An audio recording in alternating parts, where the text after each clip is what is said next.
Hello, everyone. Thank you for joining our webinar today.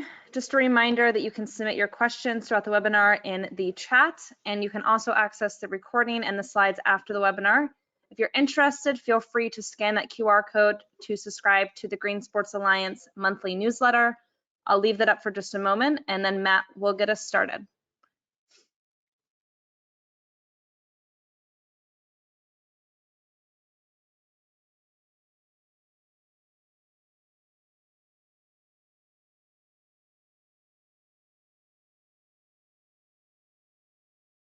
Matt, you are muted.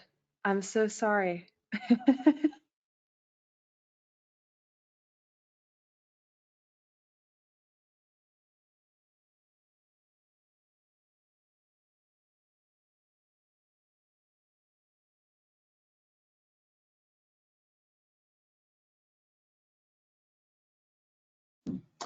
Thanks, Shay. Little technical difficulties, but it would not be a webinar without them. So thanks, everyone. Welcome to the Green Sports Alliance case study series. This series is focused on the sustainability efforts of our 300+ sports and corporate members. We will highlight the efforts they have undertaken in their facilities and projects that are moving the needle on waste diversion as well as water and energy conservation. We aim to provide a platform to share best practices in how to take a project from the theoretical to operational execution and everything that occurs in between. For our first installment of the case study series, this will be a virtual webinar with the San Diego Padres and Cherry Street Energy. Join us in welcoming Randy McWilliams and Michael Chanin for a conversation on approaching on-site renewable energy, securing funding for implementation, and many more considerations. Shay, could you go to the next slide, please? So my name is Matt Adler. I'm the Director of Corporate and Sports Partnerships here at the Green Sports Alliance. I work closely with our corporate and nonprofit partners to vet their technology and services and then match them to the needs of our sports and entertainment members. I'm excited to finally introduce our guests for today's case study webinar series, Michael Chanin and Randy McWilliams. Michael Chanin is the founder and CEO of Cherry Street Energy, already the largest non-utility renewable energy provider in Georgia, with strategic expansion projects distributed throughout the Southeast. Michael founded the business informed by his background in structured financial products and growth-oriented businesses. He started his career in Goldman Sachs Special Situations Group, ran finance and operations for a San Francisco-based technology company, and has invested in the renewable energy market since 2013. He's a graduate of the University of Cambridge, where he received a Master's of Philosophy and Development Studies, and Northwestern University, where he received a BA in American Studies and History. Randy McWilliams is the Senior Director of Facilities and Engineering for the San Diego Padres. He's a former U.S. Navy submariner and has a Master's of Science in Organizational Leadership from the University of Redlands. He has a certificate in Facilities Management from UC Irvine and lead AP for Operations and Maintenance from USGBC. He's been with the Padres organization for 9 years. Our GSA members are true champions, so first, Randy will kick us off the road to 100% renewable energy. Hey, welcome everybody. Thank you for being here today. As Matt said, I'm the Senior Director of Engineering Facilities for the San Diego Padres. Today I'm going to be talking about the road to 100% renewable energy for Petco Park. Petco Park is the first National League team to actually have 100% renewable energy. It was a long process. I'm going to go through that as we move through the presentation. Go ahead and go to the next slide. So today I'll talk about the timeline of how we got there. I'm going to talk about our project planning phase because we do have an on-site PV solar system that's the largest in Major League Baseball. We also installed a battery storage system to help offset our energy use and also our peak demand use. And I'll go through some energy profiles and some results of how the system works. And I'll also be talking about San Diego Community Power, which is basically a program through the city of San Diego. It's a nonprofit renewable energy credit service through San Diego Gas and Electric. So let's go to the next slide. So in 2018, we partnered with SunPower to install a 336 kW solar array on the ballpark canopy. I have some photos of that and basically a system overview that I'll show here in a little bit. That process, though, actually started much earlier. It actually started in about 2015. So it took about 3 years from the concept to actually getting the array to go live, and it went live before the 2018 baseball season. Then in 2021, we partnered with San Diego Gas and Electric to install a battery energy storage system. It's installed on the same meter as our solar array, so it has the ability to capture any unused power being generated by the solar system and to go to the battery and then discharge it after hours. And then in 2022, we also partnered with San Diego Community Power, as I mentioned. They're a renewable choice community aggregate program. So they buy power from wind and solar, and then they basically transmit that power onto San Diego Gas and Electric's grid, and we pay for that as a renewable energy credit. Then that was actually the last part to get us to 100% renewable. Next slide, please. So here's an overview of our ballpark before and after. I just thought this would be a good comparison of what our ballpark canopy looked like before and after we installed the array. One of the things I really love about this is when we do overhead shots of the ballpark for a game, and you get to see that nice, beautiful solar array up there. A lot of people don't realize it's there. You can't see it unless you're really looking for it from the field. But I wanted to highlight this because most large stadiums, ballparks, they have some type of feature like this that could be utilized. I'm going to go to the next slide. So the planning phase, as I mentioned, this took about 3 years from concept to actually getting the project installed. On the left-hand side, you'll see at the top, that's a week's energy profile, the demand profile of the ballpark. Because so you can see the peaks, the 3 peaks, those are 3 days of night games. Basically at night, games at 6, 7 p.m. start time, sports lights are turning on, all the concessions are fully on, so the building's at a full load profile at that time. And then you have the day game with no sport lights, which is why it's lower. And on the right-hand side, you'll see 2 days in a row where we have a solar dip. That's when you can actually, after we installed the solar, you could actually see it when we're generating more power, and it would dip down right in the middle of the day. Where typically you would see that your energy profile higher middle of the day, because that's when all the building occupants are there. This is for a non-ballpark regular business.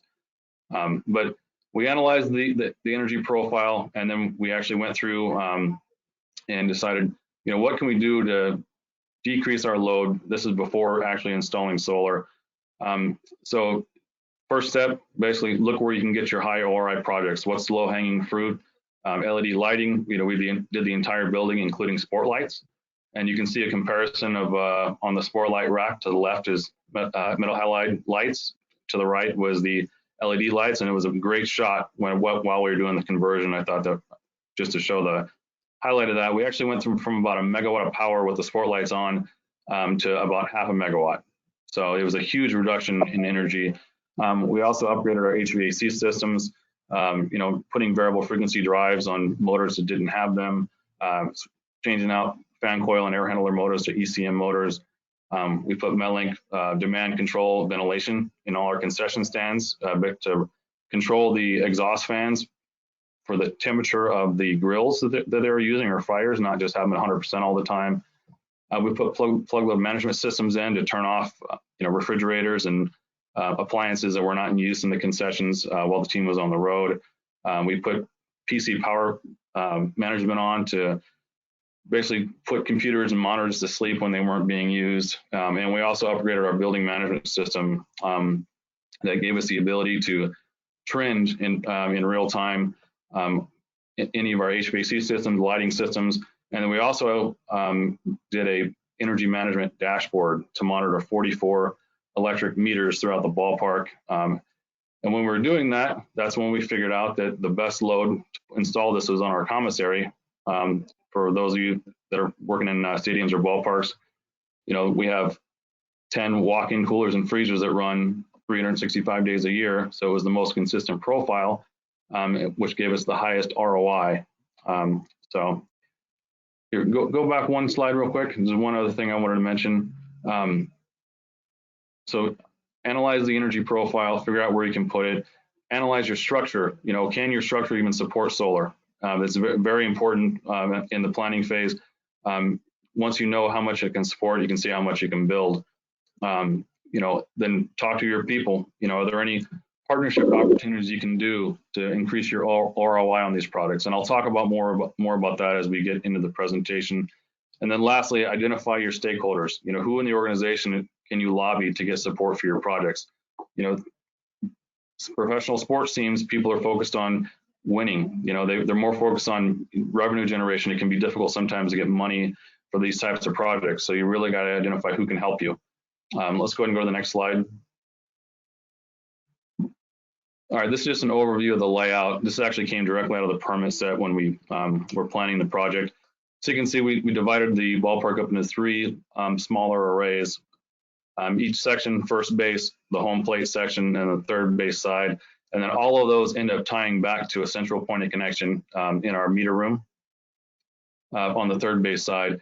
And how we did that was we ran conduits just below the canopy on the upper deck, and then cored through the terrace, our terrace level, which is our suite level, our main field level, and then followed an expansion joint into the service level to get to the electric room.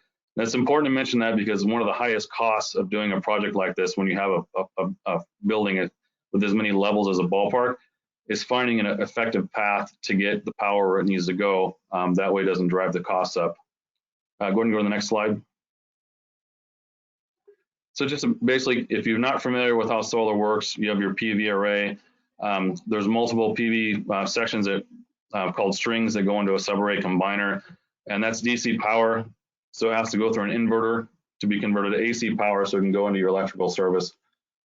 And then of course, you have to have your monitoring system, which I'm going to show you some screenshots of ours here in a little bit. Go to your next slide, please.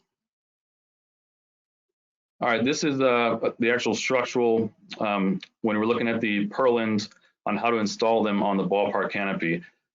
We did a structural study. We figured out how much we could do, and we found we'd actually go further because our ballpark was built with an open front. I'm not sure why it was designed that way. We actually extended the array out over that. So you can see in the picture where there's open holes in our canopy, we built purlins over that and installed the panels on it. All right, go to the next slide. So just some quick specs on this. Like I said, 336 kW DC array. We did use some power panels. At the time, we were the first building to ever install the 470 watt modules on a commercial building. Previously, they were only used on parking structures. We put in 10 inverters, and those basically produce about 500,000 kW plus or minus a year. So go ahead and go to the next slide.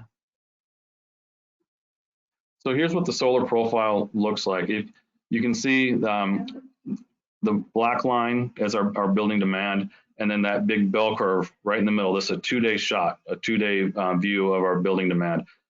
Demand is basically what the building is using in real time. It's kW versus kilowatt hours, which is the usage, kilowatts used over a period of time. So this is real time. This is what we're actually doing. So you can see right in the middle of the day when our sun is the best, we actually go negative on the meter in this example. Go to the next profile.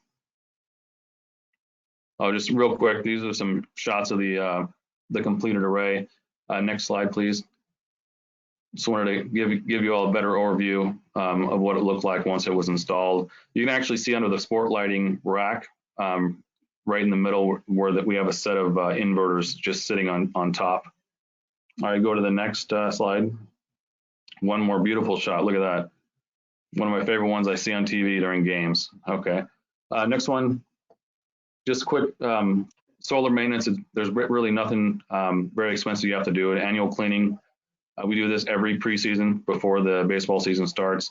We do an annual test of all the solar strings, make sure everything is generating power, making sure all the inverters work. I have had an inverter fail and it was replaced under warranty. You do have to do a 10-year inverter replacement. And then you'll also have a 24, pretty standard to have a 24-year, 25-year PV module warranty. Go to the next slide.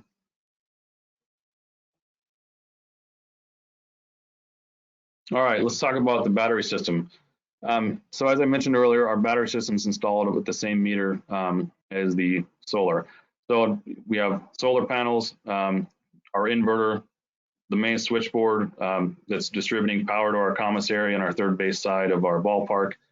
Then we also have our battery system, which is also has its own separate inverter that's also going to the same switchboard. So electrons take the path of least resistance. So if the solar is generating more and the battery has already discharged anything, it will charge the battery. And then when we have the ability to discharge it at a later time. Go ahead and go to the next slide. So here's the internal components of the battery system. This thing is basically a giant UPS that you use for your IT systems or computers.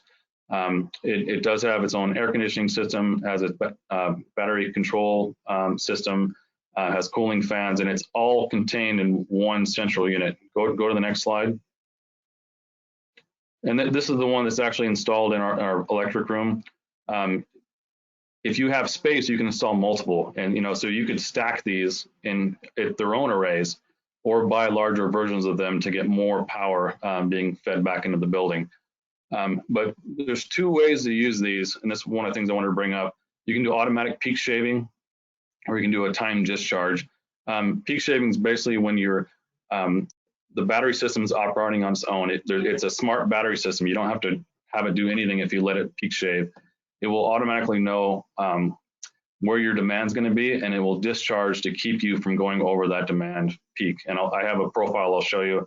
And then time discharge, this is when you just want to say, hey, over a 4 or 5 hour period, I'm going to go from full charge to zero. And you can use that if there's any critical events, like if San Diego Gas and Electric on our side says, hey, we need to load shed the grid, otherwise we're going to start turning power off, then I can program this battery to discharge over that window that they asked for. Go ahead and go to the next slide. All right, so here's a combined profile.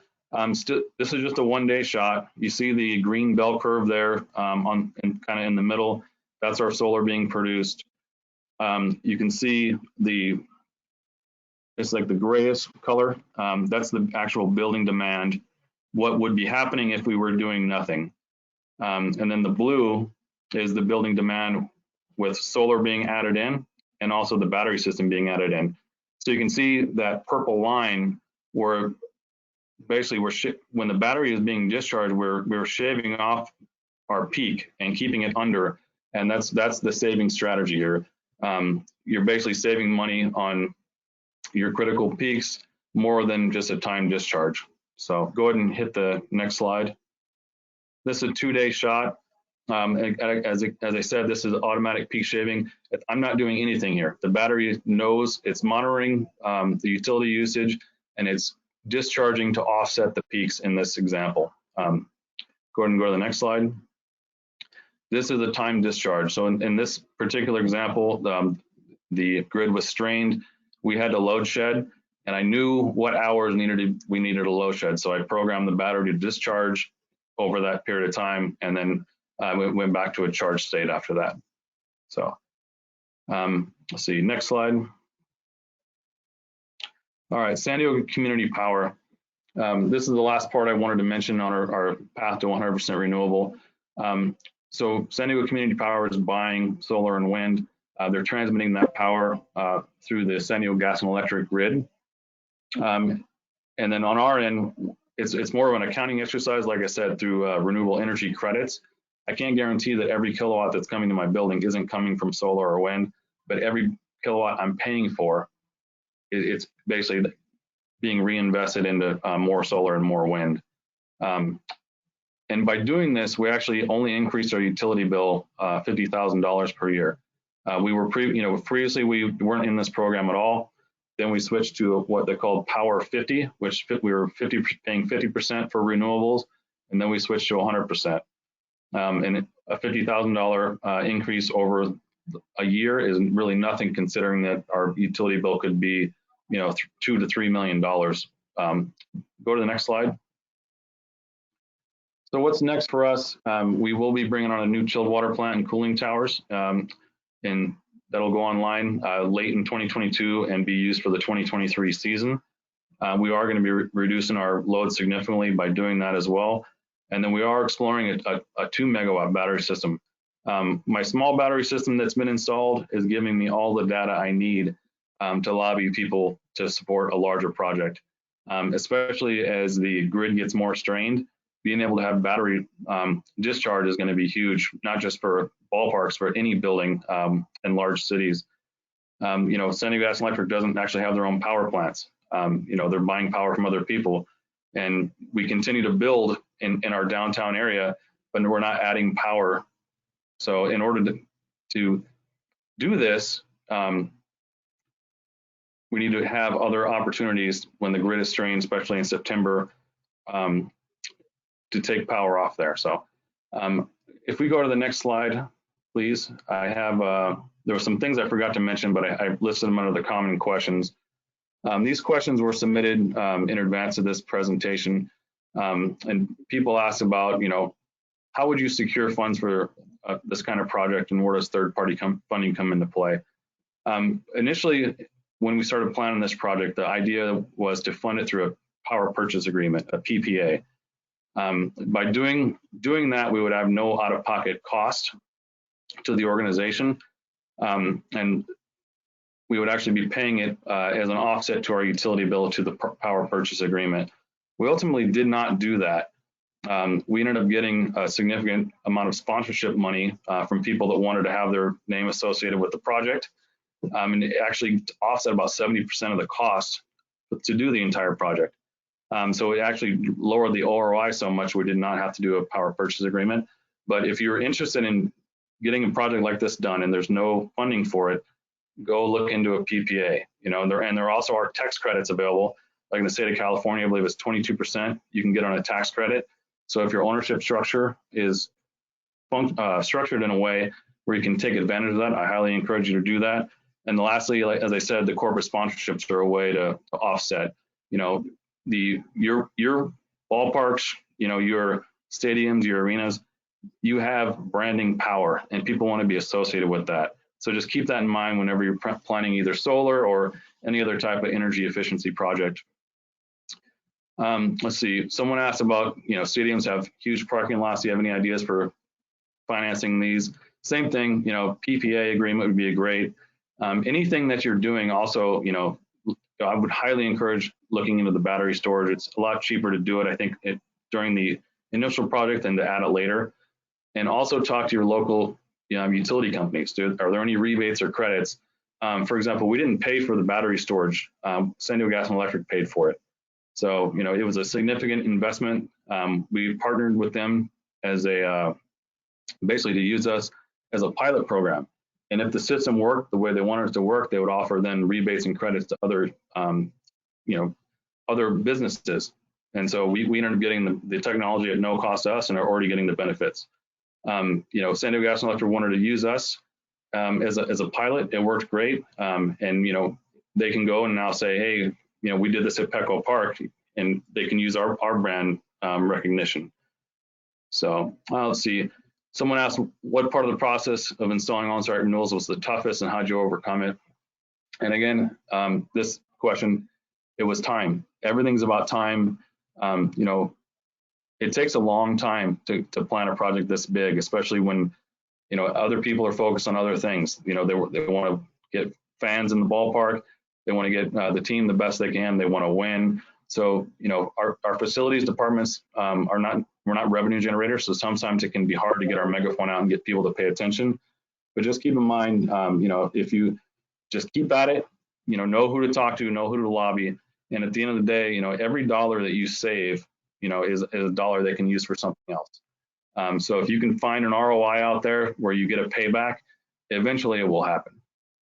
So, all right, that's all I have for today. So I'll turn it back over to Matt.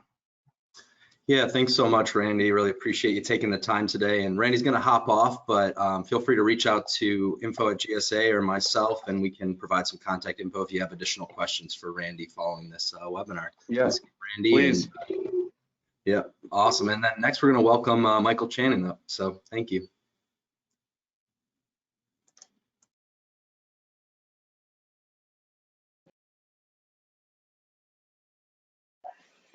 Thanks so much, Matt, and incredibly appreciative of the Green Sports Alliance. And it's wonderful to follow Randy, who elevates what's possible. And it's great to see the leadership that the Padres have had and the steps that they've taken. It's also wonderful to have a forum in a community like the Green Sports Alliance to give us the entree to have this conversation. We know that it to be achievable for us to meet the sustainability goals. And my talk and our business, Cherry Street Energy, wants to speak to this community about being the how. Cherry Street Energy is the how. It's a power company that owns and operates and maintains this infrastructure that we've just heard Randy talk about.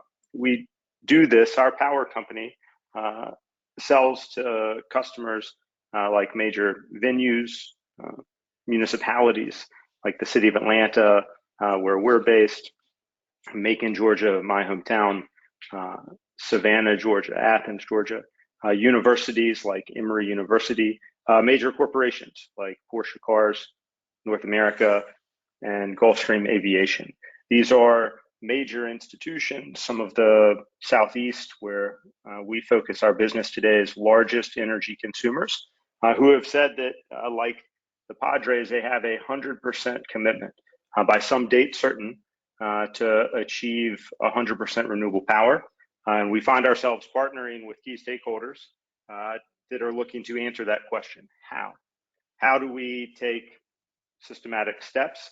And what I'd like to talk about today is how our platform of this need that so many are committing to exists for the conversion to renewable power.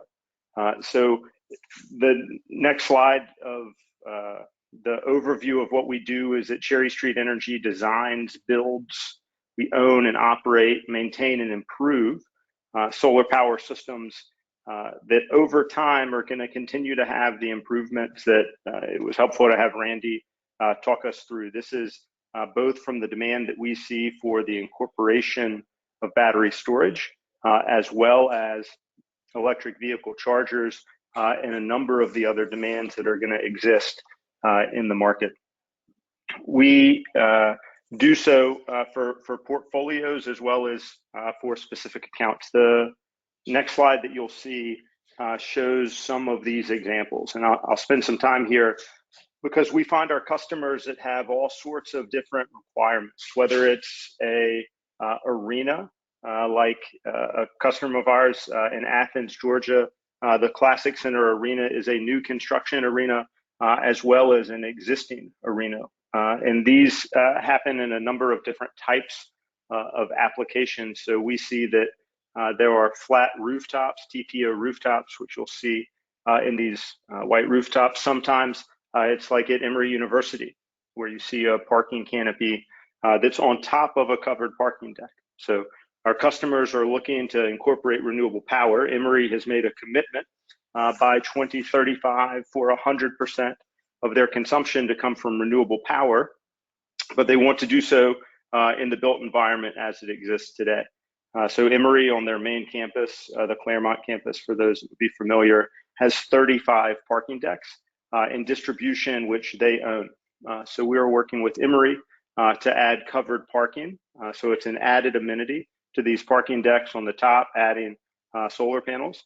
We'll work in time to continue incorporating EV charging, as well as storage solutions, so that their campus can meet their 100% renewable energy goals.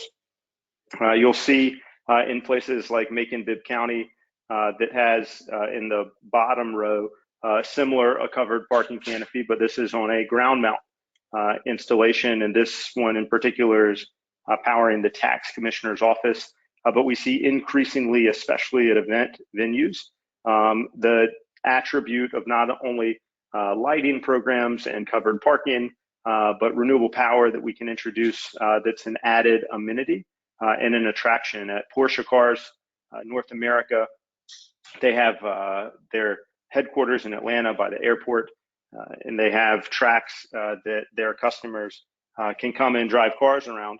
And so Cherry Street is building the covered parking canopy that's not only going to power the campus and create a microgrid, it's going to be an attraction that allows the customers to see Porsche's commitment to sustainability, as well as a microgrid where the Porsche Taycan can charge renewably from a renewable source, which is distributed generation, and it is on the site that's there. The other element that we see increasingly, especially with large venues in the city of Atlanta, is a nice example of this, is for resiliency, both at fire stations and recreation centers, both of which are shown here. Cherry Street adds solar plus storage that allows for redundancy as well as a community gathering spot in times of emergency. And in Macon at the Coliseum Centerplex, it is where during emergencies the first responders gather, and our systems can be utilized for both backup power as well as resilient power in those times that the grid is down. So we see a continued need to answer the question of how. We find that leading brands are making these commitments, and stakeholders on different teams, both from the sustainability and ESG seat, as well as facilities. How do we do this? How do we take the steps? And on the next slide, you'll see that we are at this critical inflection point. It is known and understood that the built environment of the future will incorporate renewable power at every structure that can support it. If you're in California like Randy, then it will be the law in 2030. All new construction will have to.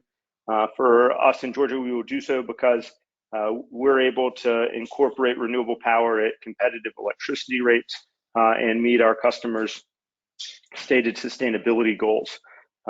The power company that we have built, the platform for this accessibility has been as simple as sunshine. Our goal and expectation for our customers is not to have the level of knowledge that Randy presented as a facilities head that he has, but is to say, we know that we would like to meet this, and we're looking for a trusted partner to help us for this inevitable transition, the electrification that we know that we have committed to.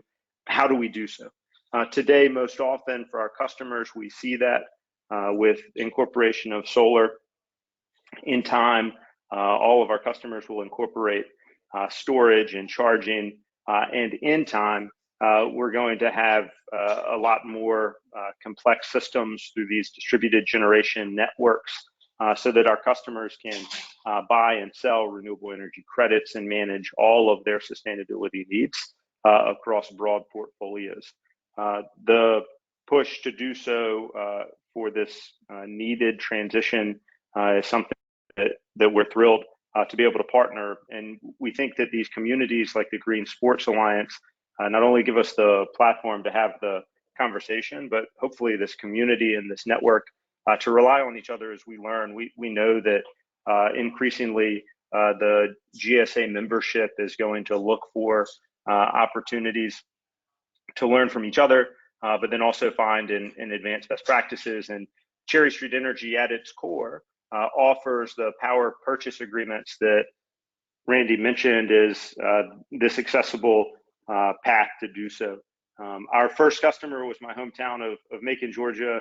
And in that very first pitch, the mayor of Macon reflected back to me after about 5 minutes of discussion and saying, Michael, let me make sure that I got this right.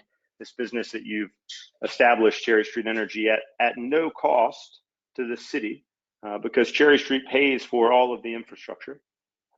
Macon will save money because you offer competitively priced electricity. And I get to stand on the front steps of City Hall with that photo man taking my picture, telling everybody I gone green. What am I missing?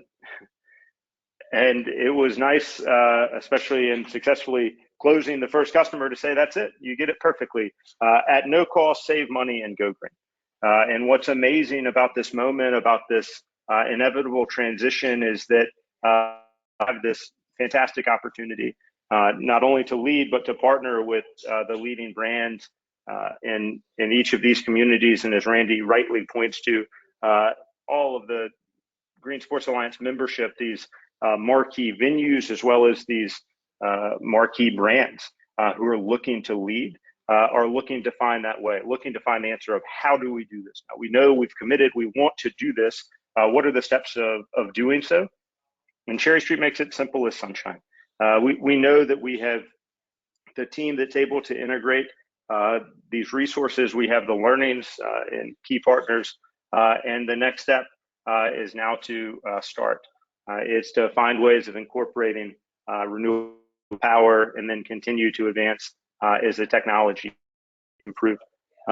So our last slide is just some contact information, I believe, but we hope that we can be helpful for those interested and on the call that have made the commitment and have interest in moving forward with incorporating renewable power. Our process of doing so is also a straightforward one. The first is to understand the energy needs, understand the rate in the current environment, and then doing the assessment of the facilities, all of which is what we look to incorporate and do for our customers. That is without cost. This is the service of being the power company to this customer base. And what we hope to do is help everyone understand the ease of the transition, the accessibility of the technology, and the timeliness of doing so now. So I look forward to talking through and answer any questions that the team that's on the phone might have. And Jonathan Berlin, who leads both this partnership and partnerships broadly for our organization, is a wonderful starting point for anyone that's looking to learn more about taking these first and initial steps to incorporate renewable power. And thank you for joining and for the interest, and I look forward to answering questions. Yeah, thanks so much, Michael, and appreciate Randy as well. I think at this point we are gonna stop recording and then start doing Q&A. If we can go ahead and do that, Shay, that'd be awesome.